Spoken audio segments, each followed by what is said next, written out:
what's going on? Chris here, and we're going to look at these three things. So I did a video on population, demographics and population, and birth rate and fertility rate, and how it matched the Eurodollar futures cycle. Like the cycle, either population was leading by 3 years, and then if we looked at fertility rate, that was lagging by 3 years, and we don't really need to explain when or why.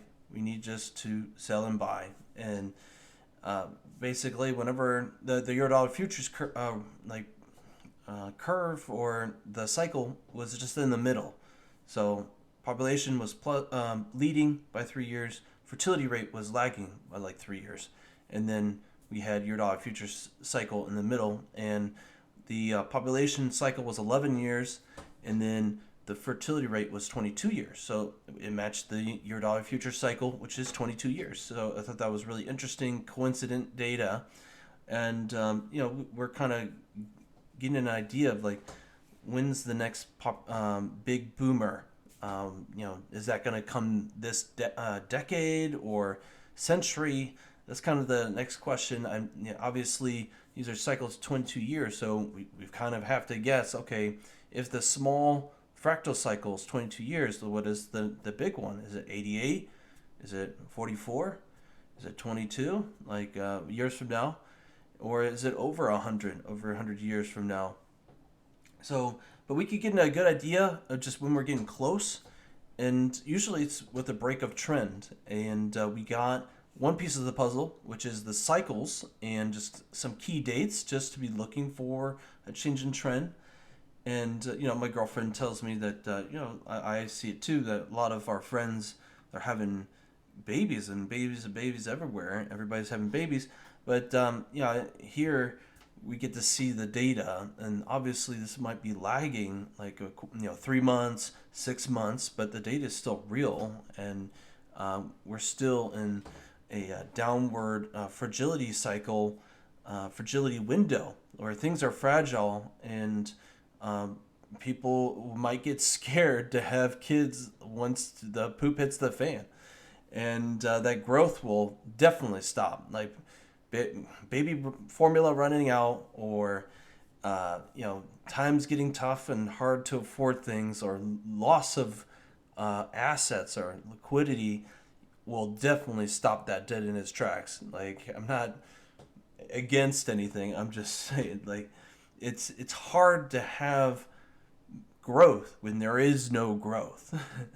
Biology can't. It could try to beat the trend, but more often than not, it doesn't. It hasn't won through history, and it's just more coincidental, like where they're in sync with each other. So if the cycle theory were to hold true, that's kind of where I'm going. If it were to hold true, it would not be during the fragility window, and the next window would be 2034. And we can see that it's definitely not now, because we're in a downward trend. We took a line from the highest high to the next highest high, and we drew a line, and that's the fertility rate. So we're in a downward trend, and they happen to be all in agreement with each other. We didn't take the highest high to the next highest high here, but we could put it right there. So, if we to extend it there, like it still hasn't really passed it. Here, kind of, but it's still going down.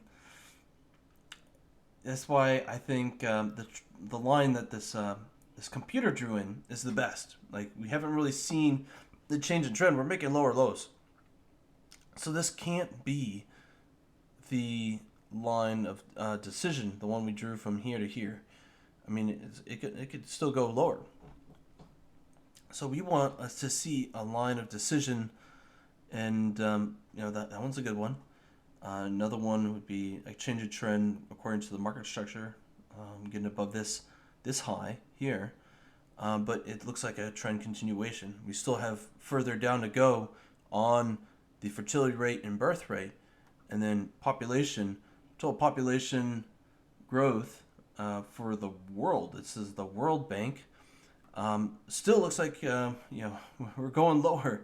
I don't know, but it looks pretty bad. So this is updated to 2021, and this one's updated to 2020, and this is 2020. So obviously it's lagging, but we still have the Eurodollar futures cycle. We have the cycles for the fertility rate and the population, and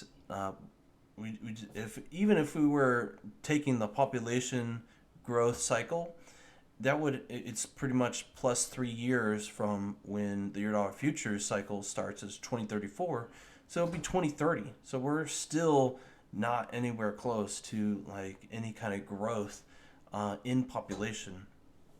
So the continued expectation based on cycle theory and just the trends that we have show that, like, hey, we still have more downside to go. We have more pain to go through before we start going into a boom, before that boom comes. Like, it's so easy to think idealistically. Look, oh, because I see this small sample size around me, that's going to be what's going to happen across the world or across the United States.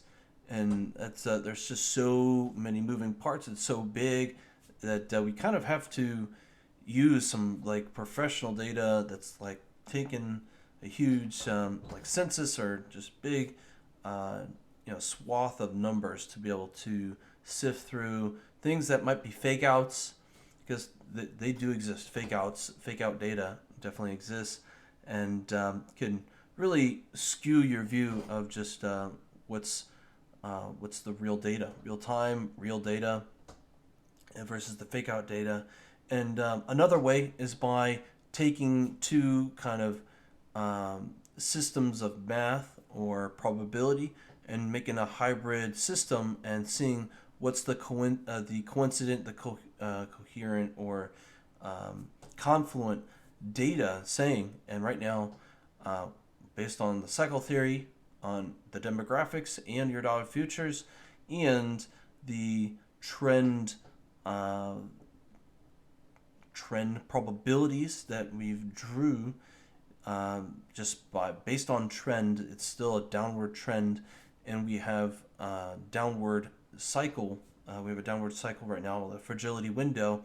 That it makes sense that it's gonna be fragile still until we hit a growth period, and so that's pretty much it. The goal is to look for a change in trend near plus or minus 3 years from the Eurodollar futures curve, and trying to see if there is a change in trend then. And obviously this is lagging by 1 year, so plus or minus 3 from 2034 sounds like a good rule of thumb, just because if we're lagging by a year or two on this data, that by plus or minus 3 years of 2034 we'll get a better idea of the change in trend, if it's coming or if it's happened, and to see that change in trend.